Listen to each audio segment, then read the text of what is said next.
मध्य पूर्वेतील तणावपूर्ण परिस्थितीचा फटका आता थेट विदर्भातील नागरिकांना बसताना दिसतोय. अमेरिका, इराण आणि इस्रायल-इराण युद्धजन्य वातावरणामुळे अनेक आंतरराष्ट्रीय उड्डाणे रद्द करण्यात आली असून यवतमाळ आणि वाशिम जिल्ह्यातील एकूण 11 जण दुबईमध्ये अडकले आहेत. नियोजित तारखेला परतीची फ्लाईट रद्द झाल्याने त्यांच्या कुटुंबियांची चिंता वाढली आहे. सविस्तर माहितीनुसार आंतरराष्ट्रीय तणावाच्या पार्श्वभूमीवर यवतमाळ जिल्ह्यातील 5 नागरिक सध्या दुबईत अडकून पडले आहेत. राजीव निलावार, राजू लोहाना, सतीश बनगिनवार आणि निखिल जिरापुरे हे चौघे यवतमाळचे रहिवासी, तर श्याम पाटील हे दिग्रस येथील आहेत. हे सर्वजण 24 फेब्रुवारी रोजी सायंकाळी दुबई येथे पोहोचले होते. नियोजनानुसार 2 मार्च रोजी भारतात परतण्यासाठी त्यांनी विमान पकडायचे होते. मात्र विमानतळावर पोहोचताच त्यांची फ्लाईट रद्द झाल्याची माहिती मिळाली. मध्य पूर्वेतील तणावामुळे अनेक उड्डाणे रद्द करण्यात आल्याने त्यांना दुबईतच थांबावे लागत आहे. हे सर्व नागरिक सुरक्षित असल्याची माहिती मिळत असली तरी त्यांच्या कुटुंबियांची चिंता वाढली असून केंद्र आणि राज्य सरकारने तातडीने पर्यायी व्यवस्था करून त्यांना मायदेशी आणावे अशी मागणी नातेवाईकांकडून करण्यात येत आहे. तर दरम्यान वाशिम जिल्ह्यातील रिसोड शहरातील पवन निर्बाण हे पत्नी नंदा निर्बाण, वडील भगवान निर्बाण आणि आई पद्माबाई निर्बाण यांच्यासह पर्यटनासाठी 24 फेब्रुवारी रोजी दुबईला गेले होते.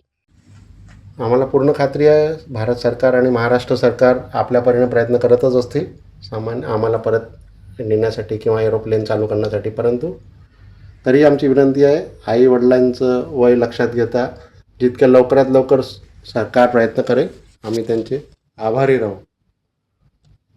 कालच असं करण्यात आलं आहे की आमच्या हॉटेलच्या बाजूलाच एक मेट्रो स्टेशनवर काही स्फोट झाल्याचं ऐकण्यात आलं. तेव्हापासून थोडी चिंता वाढलेली आहे. त्यामुळे आमची विनंती आहे की लवकरात लवकर सहाय्य करून भारत सरकारने आम्हाला परत आमच्या मायदेशी नेण्यासाठी प्रयत्न करावे. त्यांच्यासोबतच धरज बुद्रुक येथील गोपाल जाजू आणि त्यांच्या पत्नी असे एकूण 6 जण होते. हे सर्वजण 28 फेब्रुवारी रोजी पुण्याला परतणार होते. मात्र इस्रायल-इराण संघर्षामुळे विमानसेवा बंद करण्यात आली. त्यामुळे हे कुटुंब सध्या दुबईतील एका हॉटेलमध्ये अडकले आहे. हॉटेलजवळ स्फोटांचे आवाज झाल्याने कुटुंब काही काळ भयभीत झाले होते. सध्या ते सुरक्षित असल्याची माहिती पवन निर्बाण यांनी दिली आहे. मात्र लवकरात लवकर भारतात परतण्याची त्यांची इच्छा असून सरकारने यासाठी तातडीने पावले उचलावीत अशी मागणी कुटुंबियांकडून होत आहे. मध्य पूर्वेतील वाढत्या तणावाचा परिणाम आता सामान्य नागरिकांवर होताना दिसतोय. दुबईमध्ये अडकलेल्या विदर्भातील या सर्व नागरिकांना सुरक्षितपणे आणि लवकरात लवकर मायदेशी आणण्यासाठी प्रशासन काय पावले उचलते याकडे आता सर्वांचे लक्ष लागले आहे. आम्ही 5 जण दुबईला फिरायला आलो होतो.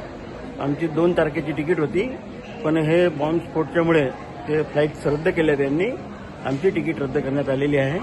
आता आमची पुढची तिकीट केव्हा होईल हे आता आम्ही सांगू शकत नाही. तरी असं इथल्या लोकांचं म्हणणं आहे की 4 तारखेपर्यंत फ्लाईट उडू शकते. त्याचा कोणत्याही प्रकारचा धोका नाही, त्रास नाही, काहीच नाही आहे. एकदम सर्व सुरळीत चालू आहे. आम्ही आता दुबई मॉलला भेट देऊन आलो. दुबई मॉलला गेलो, बुर्ज खलिफाला गेलो. तिथं एक सामान्य विज्ञानचा शो आहे ते बघितला. एकदम सुरळीत चालू, काहीच प्रॉब्लेम नाहीचा. आता 2 तारखेची तिकीट आमची रद्द झाली आहे, तर पुढे पाहू कसं होते. पण खाण्यापिण्याची कोणत्याही प्रकारची कोणती अडचण नाही आहे. एकदम सुरळीत आणि व्यवस्थित चालू आहे. धन्यवाद.